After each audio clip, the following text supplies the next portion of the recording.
Hey everyone, this is Laboratory 8, which focuses on PHP control structures and functions. So in this laboratory, we will demonstrate conditional uh, conditional statements, loops,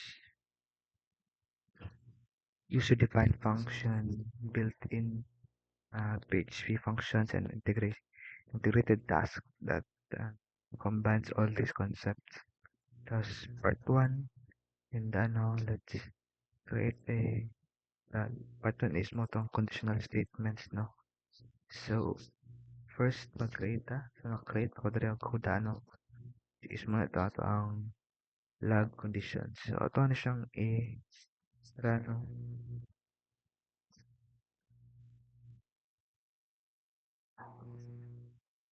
Log condition. Uh,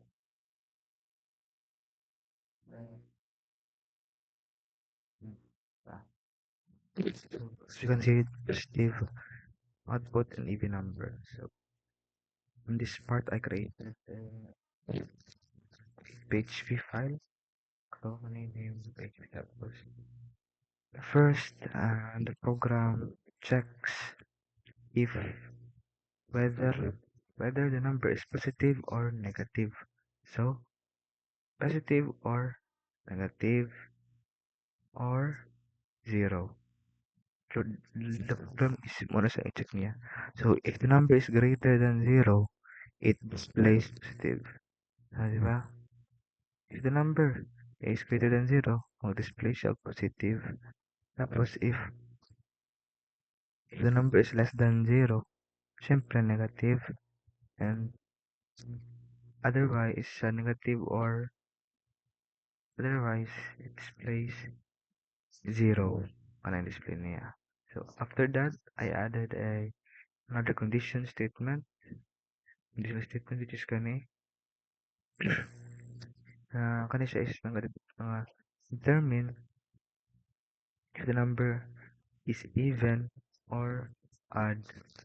So yeah, so this is done using the modulus operator.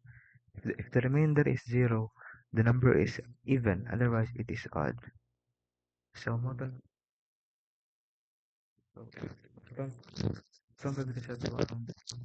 gagawin sa variable number which is 8 may butang. So, ang butang diri is output is positive siya and positive siya kay kon man siya.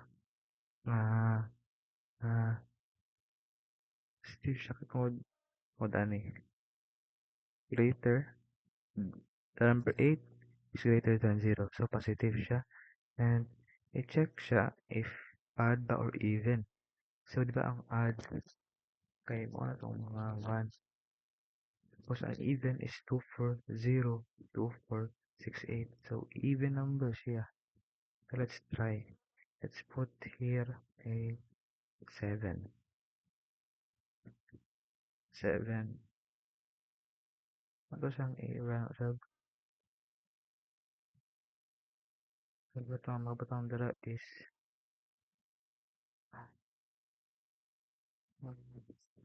so, ito no? So, muna ang ito ang first, no? Which is muna ang conditional statements. Tamang if, else, else if. So, muna ang ito ang conditional sa PHP. Next is loops. So, for this part is I created a file na po isang loop tapos parang same sa Java, no? Mag-increment kasi mga increment o decrement. So, first I use for a for loop. So, gawin ko for loop. Laro na from 1 to 20 on one line. So, for loop is ideal when the number is repetition is unknown.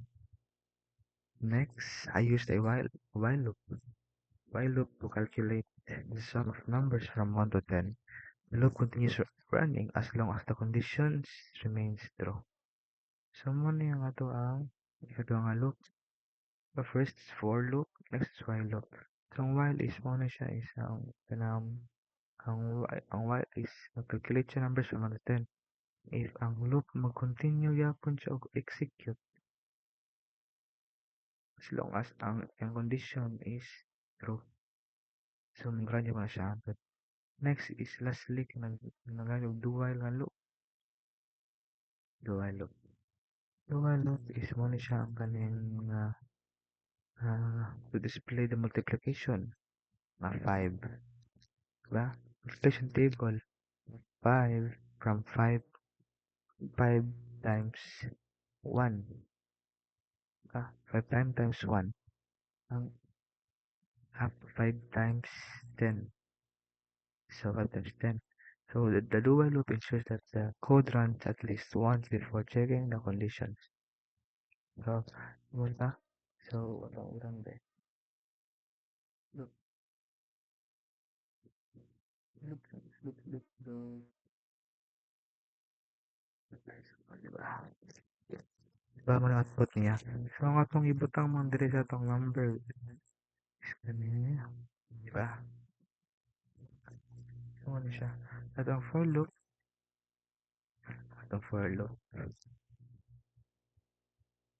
Kaya nang diri o 1 to 20 lang taman. Mo na, 20 taman. No? Ayan ni tang. Tapos, ang kanina. Itong while loop is ang sum sa 1 to 10. So, what the sum of 1 to 10 is yung while loop is 55. So, tama.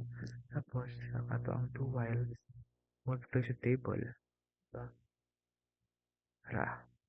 multiplication table of 5. So, 10 lang na siya tama. So, 5 while 10. So, nga siya output ko to. The next is function sa PHP, which is kani. So,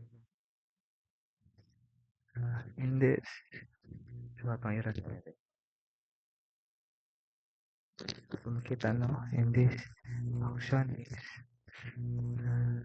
the first function is called the greet user. Greet user. It accepts a name as parameter. Displays a greeting message. I call this function 3 times. It's in different times. So, Daniel, Maria, John. Oras ba niya ba? Daniel, Maria, John. Wala siya ang parameter ng names na to. So, the second function is ang compute average. Muna nga to ang nga function. So, compute average mo na siya take the three numbers, computes their average, and return the result, which is then displayed. So, mo nang ginakuha niya kani, ang yung ginakuha. So, the last is, the third function is mo ang is prime, which is kani. Kani sa function is check whether a given number is prime by testing divisibility. It returns true if the number is prime and false otherwise. So, sarang display function.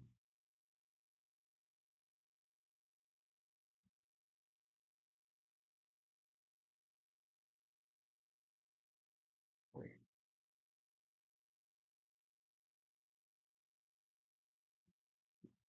function. Search na ito first na to na function which is mo to mag-read ito tapos ano siya compute sa average sa to compute average na function tapos mo ang the rest mo to ang function ito ang PHP function. Lastly is mo na siya integration is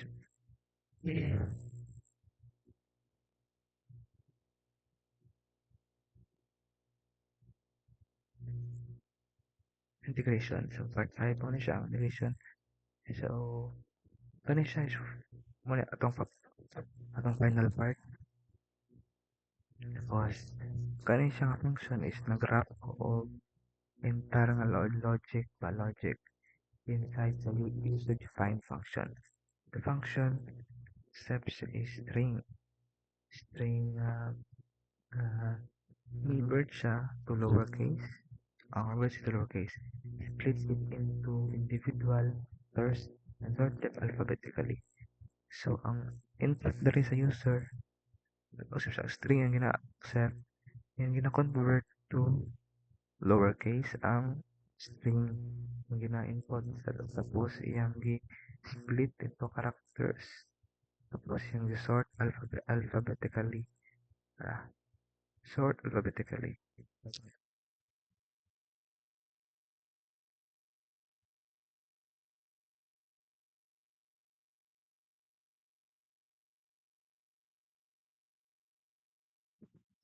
So, ano yung sorted character na siya alphabetically yung i-sort tapos naka lowercase pa siya. So, muna siya. Then, nag-use ko loop na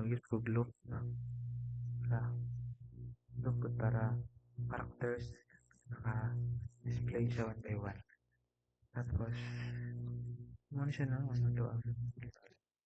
Laboratory which is the control functions.